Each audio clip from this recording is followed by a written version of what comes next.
Então eu queria até, né, dentro disso que você falou de ser acabativo, né, de realmente não adianta ter só a ideia se você não executa, né? Quantas ideias milionárias, super geniais, morreram na mente de pessoas aí porque não foi posto em prática, né? Então realmente você começar a tomar a iniciativa, tomar atitude. Então essa questão de inovação, né, complementa até a teoria que você estava colocando esse seu próprio exemplo, que é a questão da inovação na questão do produto, na questão do processo, e aí tem a inovação no comportamento, que é justamente você tomar essa atitude, mudar a sua atitude, quebrar paradigmas. Aí eu queria aproveitar para o Dário, né, que é um especialista nesse sentido, que é um psicólogo, formado em psicologia, né? Aí, Dário, na questão do comportamento, o que você complementa aí nesse requisito de inovação? Dá para você, no seu comportamento, ser inovador também? Ixi, acho que o Dário, caiu de novo.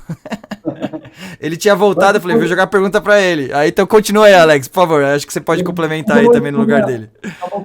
Mas responder a dele, a lógica dele de comportamento, né, que é uma coisa impressionante, é que a gente precisa ter esse estilo. Primeira coisa, a gente precisa acreditar muito que a gente é capaz. Lembra que eu comecei toda a minha explicação falando que eu não era um cara criativo, inovador, que não trabalhava com artes? Sim. Você não tem ideia de quantas pessoas criam essa crença própria. Sabe como a gente chama isso no canal? Chama de crença limitante.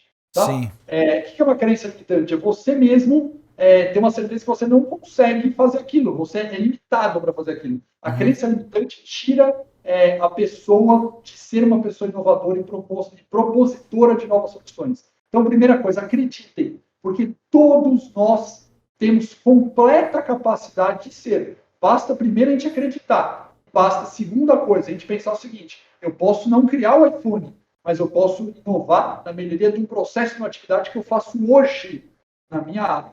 Então, primeira coisa, acreditar. Segunda coisa, em termos de proposta de comportamento, tá? Existe uma coisa fundamental que eu acho que é o seguinte: no Brasil, eu vou falar uma frase aqui, a gente faz missões, que obviamente pela pandemia nós não fizemos, tá? A gente faz missões de levar diretores de grandes empresas para missões fora do Brasil. A gente foi para Orlando, Miami, a gente foi para o Vale do Silício, foi para Israel. Quando a gente foi para Israel, em 2019, Israel é incrível o ecossistema de inovação que tem lá, tá? É impressionante, é o lugar que eu fiquei mais apaixonado nas missões que a gente foi.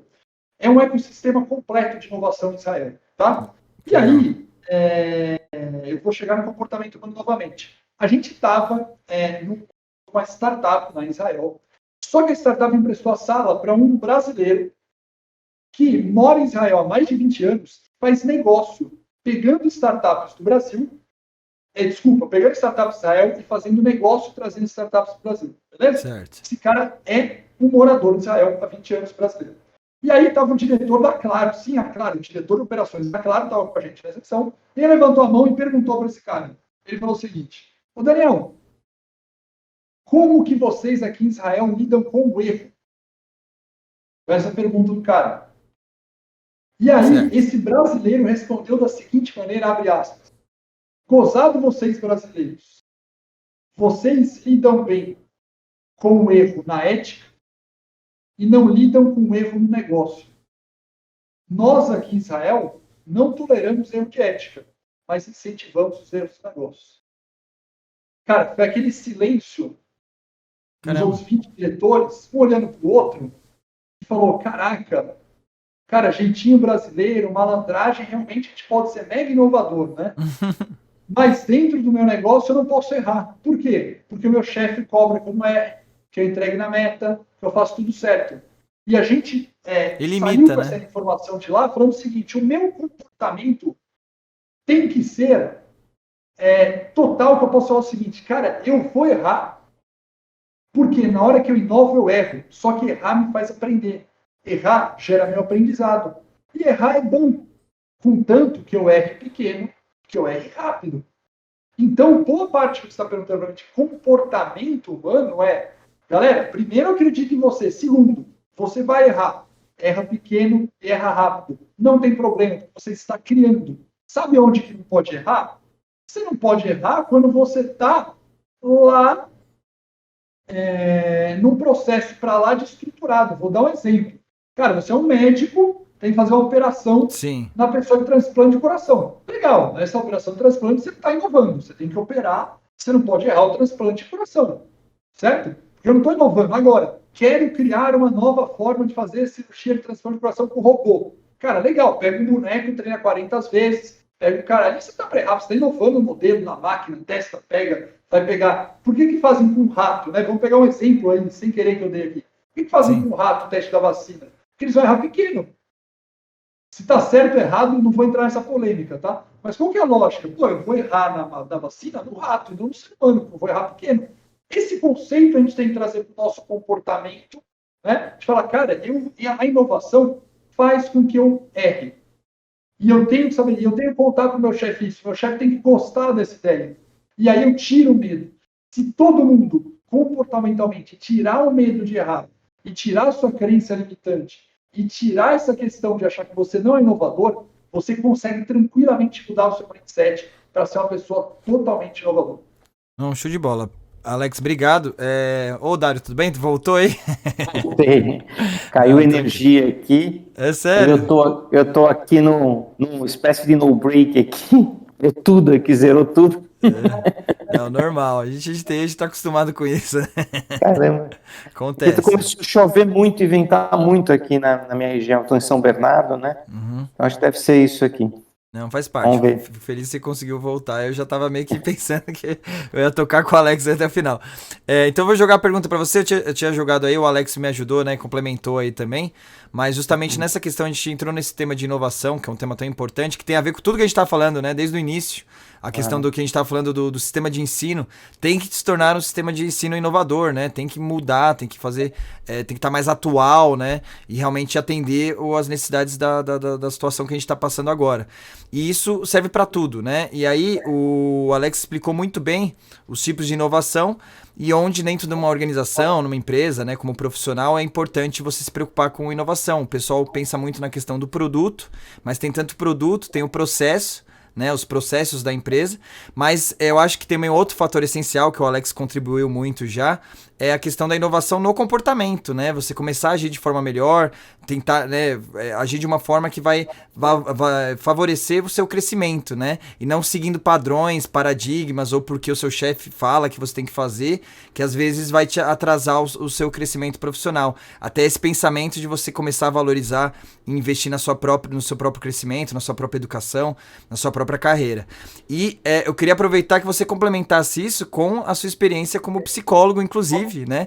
Que entra na parte de comportamento inovador. Eu queria que você passasse tanto na sua experiência como empreendedor, como profissional, como também como psicólogo, a importância de você pensar de forma inovadora para melhorar o seu comportamento e atingir o sucesso profissional. Deixa eu corrigir, é psicanalista. Ai, desculpa, psicanalista. É bem parecido, mas depois a gente pode fazer outro podcast para falar disso. Tá bom. Bom, assim, a inovação, eu acho que é o maior exemplo de inovação que a gente pode ter nos últimos tempos foi exatamente o home office, né? Uhum. Foi uma nova forma que nós somos obrigados a inovar, né? Então as empresas tiveram que se adaptar a novas realidades. E essa questão do home office é alguma coisa que as empresas se negavam a ir, porque achavam que as pessoas não estavam preparadas, né, para poder trabalhar ou serem donas das suas atividades, conseguirem gerir o seu próprio tempo, né? A gente acha que aquela questão da empresa com um prédio, né, aquela empresa estruturada num prédio, todo mundo padrão, lá dentro, né? Aquela visão muito patriarcal do chefe, essas coisas todas são realmente modelos disruptivos, né, que a gente tem que olhar dessa forma, né? Então, acho que isso é o maior exemplo de inovação para as pessoas. Tanto as empresas tiveram que inovar os seus processos, como as pessoas tiveram que inovar a forma de trabalhar, a forma de se comunicar, a forma de medir o trabalho das pessoas, né? A gestão teve que ser modernizada, né? Então, tudo isso fez com que a gente tivesse que passar por uma mudança muito grande com respeito à inovação. Então, acho que esse desafio, né, a gente pode usar para outras coisas da nossa vida que talvez precise de uma inovação e a gente está preso, né, a padrões antigos, né, a coisas que a gente aprendeu e não sabe nem por que a gente faz as coisas porque faz daquele jeito, porque realmente está famoso inconsciente coletivo, falando de Freud um pouco, né? Isso que eu esperava, isso. Mas totalmente real, né? É Né? verdade. Então tá no inconsciente coletivo, né? Então acho que a gente parar para pensar e questionar se aquilo que a gente faz sentido, e se não tem uma nova forma, outra forma de fazer aquilo que a gente faz para ser mais eficiente. O Alex colocou do automóvel, né, que ele mudou do ponto de vista ao longo dos tempos, mas eu acho que é um ponto que precisa ser inovado, que ele é um carro puxado ao motor a combustão, né, desde a sua origem com 4 rodas, né, e ainda chamam que tem tantos cavalos, né, a forma de medida ainda é a mesma, né. Então, eu acho que é um quesito que você gasta muito mais energia para levar o transporte do que a pessoa que está dentro, né? Sim. Então, assim, você ocupa um puto espaço no trânsito, né? Gastando um monte de combustível, e tudo isso serve para transformar ou em calor ou para mover o meio de transporte. Coisa mais ineficiente que isso não existe, né? E a gente não para questionar essas coisas, né? Então, acho que a inovação parte nos questionarmos aquilo que a gente está fazendo e como está fazendo, para permitir com que a gente inove, né? Faça de forma diferente e mais eficiente ao longo do tempo, né? Então, acho que esse é o ponto principal. E aí, indo mais para o lado da psicanálise, né? Indo um pouquinho mais para Freud, existem os medos, né? Então, a gente só fez o que fez porque a gente teve que enfrentar uma dificuldade que não tinha outra opção. Porque os medos, normalmente, fazem com que a gente se prenda ao tradicional, né? Ao conhecido. Né? Desafiar o desconhecido faz com que a gente volte para uma zona de conforto, que é o início do fim, né? Zona de conforto, medo, tradição, né? Inconsciente coletivo gera a gente estagnar, é o que o Alex falou da educação, estamos presos em modelos antigos, em pensamentos antiquados, em que não permite que a gente se desafie e faça diferente, né? Acho que esse é o principal ponto aí. Não, show de bola. É muito legal isso. Quando a gente pensa, a resistência à mudança é muito grande, né? Né? A resistência à mudança é muito grande, é desconfortável. É meio instintivo, né, do ser humano, ele querer meio a zona de conforto dele ali, e a gente tem que brigar contra isso, né, se questionar. Mudança desconfortável. Entrando no outro ponto, quero me estender aqui, que eu não sou longe de ser especialista, mas sou um grande curioso sobre neurociência, né? Sim. Quando a gente entra em neurociência, sabe que tem um negócio chamado famoso, né? Cérebro de MacLean, né? O cérebro de MacLean tem 3 grandes partes, né? O cérebro reptiliano, límbico e neocórtex, né? Falando básico de neurociência aqui. O cérebro reptiliano é o cérebro da sobrevivência, da instância. Depois vem o segundo, a camada, que é o límbico, que é o das emoções. E a terceira, que é a neocórtex, que é a maior massa do nosso cérebro, que é a do raciocínio, tá? É o racional menos emocional. O curioso é que ninguém, quando estuda, não sabe que qualquer coisa que a gente faz na vida, a gente sempre passa o nosso qualquer raciocínio, instinto, ação que ocorra no nosso corpo, ela obrigatoriamente passa pelo reptiliano, depois pelo límbico, até chegar ao neocórtex. Acontece que o cara da sobrevivência, que é o reptiliano, que é o primeiro nível do nosso cérebro, qualquer impulso que a gente tenha, ele quer fazer o que com sobrevivência? Ele quer guardar energia. Porque o intuito do reptiliano é falar o seguinte, cara, guarde energia, não gaste à toa. O límbico se te dá prazer, fica por aqui. Então a lógica é, porque, por exemplo, a academia de musculação é desconfortável para muita gente. E, cara, o teu cérebro, no primeiro momento, vai falar, cara, não gasta energia. No segundo momento, vai falar, cara, come chocolate, uma delícia. E não é legal, porque o raciocínio te diria, faz academia e não come chocolate. Mas isso é muito difícil. Porque o prazer de não fazer e a economia de energia do próprio cérebro nosso responde. Então você imagina que para eu romper essa parte do cérebro, de fazer mudança, lá no racional, falar, cara, eu preciso que inovar é importante para a minha carreira. Cara, eu preciso ter muita força, preciso romper 2 camadas do meu cérebro para chegar na última e falar, cara, racionalmente eu preciso criar uma coisa nova. E vai doer, vai me gastar energia, vai ser desconfortável, mas isso vai me fazer melhor, vai fazer minha empresa melhor, vai fazer a carreira. Então, se não tiver o desconforto, você não consegue inovar. Não tem jeito. Né? Aliás, eu estava vendo outro podcast incrível que eu vi, de um cara que nem veio dos Estados Unidos, tal, falando o seguinte, as pessoas que mais sentiram dor, mas não dor física necessariamente, tá? Dor, que mais teve dor e levantou, performam melhor no negócio do que as pessoas que nunca sentiram dor.